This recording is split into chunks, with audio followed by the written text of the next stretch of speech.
ಜನರ ಸೇವೆ ಮಾಡಕ್ಕೋಸ್ಕರ ಆ ಕಾಕಿ ಹಾಕೊಂಡಿರೋದು. ಆ ಕಾಕಿನ ತಗ್ಸಕ್ಕೆ ಜನರಿಗೂ ಸಹ ತುಂಬಾ ಚೆನ್ನಾಗಿ ಗೊತ್ತಿದೆ. ಅಧಿಕಾರ ಯಾವುದು ಶಾಶ್ವತ ಅಲ್ಲ, ಮಾನವೀಯತೆ ಮನುಷ್ಯತ್ವ ಮಾತ್ರ ಶಾಶ್ವತ. ಓಜಸ್ವಿ ಗೌಡ ಸರ್, ಯಾವೊಬ್ಬ ದೂರುದಾರರನ್ನ ಕರ್ಕೊಂಡೋಗಿ ನೀವು ಒಂದು ದೂರನ್ನ ದಾಖಲಿಸಿದ್ರಿ, ಬಲವಂತವಾಗಿ ಹೆಣಗಳನ್ನ ಊತಾಕ್ಸುವಂತ ಕೆಲಸ ಮಾಡಿದ್ದಾರೆ ಅಂತ ಹೇಳಿ ಒಂದು ದೂರನ್ನ ಕೊಟ್ಟಿದ್ರಿ. ಯಾಕೆ ಇದುವರೆಗೂ ಮಾಜರಾಗಿಲ್ಲ, ತನಿಖೆ ಆಗಿಲ್ಲ, SIT ರಚನೆ ಆಗಿಲ್ಲ ಅಂದ್ರೆ ಯಾವ ಹೆಣಗಳನ್ನ ಊತಾಕಿದ್ರು ಆ ಹೆಣಗಳು ಇರುವಂತ ಜಾಗದಲ್ಲಿ ಹೆಣಗಳೇ ಸಿಗೋದಿಲ್ಲ. ಕ್ರಿಮಿನಲ್ಸ್ ಮಾಡಬೇಕಾಗಿರುವಂತ ಕೆಲಸ ಎಲ್ಲಾ ತರ ಮಾಡಿ ಮುಗಿಸ್ತಾ ಇದ್ದಾರೆ. ಅದಕ್ಕೆ ಯಾರ್ಯಾರು ಸಾಥ್ ಕೊಡ್ಬೇಕು ಎಲ್ಲಾರು ಸಾಥ್ ಕೊಟ್ಟಿದ್ದಾರೆ.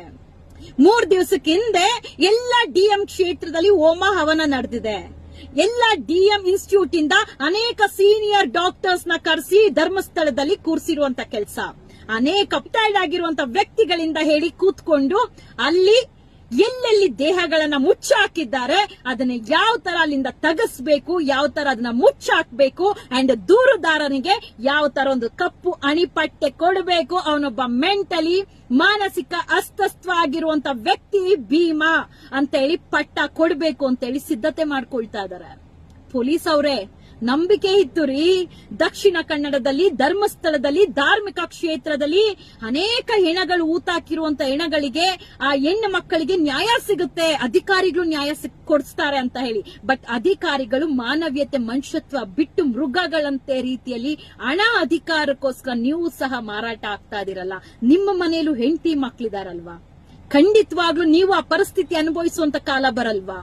3-4 ದಿವಸದಿಂದ ಧರ್ಮಸ್ಥಳಕ್ಕೆ ಸೀಲ್ ಹೊಡಿಬೇಕಾಗಿರುವಂತ ಸರ್ಕಾರ, ಧರ್ಮಸ್ಥಳ ಗ್ರಾಮಕ್ಕೆ ಸೀಲ್ ಹಾಕಿ ಎಲ್ಲಾ ತರ ತನಿಖೆ ನಡೆಸಬೇಕಾಗಿರುವಂತ ಸರ್ಕಾರ, SIT ರಚನೆ ಮಾಡಬೇಕಾಗಿರುವಂತ ಸರ್ಕಾರ, ಆದ್ರೆ ಮಾಡ್ತಾ ಇರುವಂತದ್ದು ಭೂಮಿ ಒಳಗೆ ಇರುವಂತ ಹೆಣಗಳು ಎಲ್ಲೂ ತಲೆಬುರುಡೆ ಅಲ್ಲ, ಒಂದಿಷ್ಟು ಮೂಳೆನೂ ಸಿಗದಂತ ರೀತಿಯಲ್ಲಿ ಮುಚ್ಚಾಕುವಂತ ಕೆಲಸ ಮಾಡೋದಕ್ಕೆ ಎಲ್ಲಾ ತರ ಪ್ರಯತ್ನಗಳು ಮಾಡಿ ಮುಗಿಸಿದ್ದಾಯ್ತು.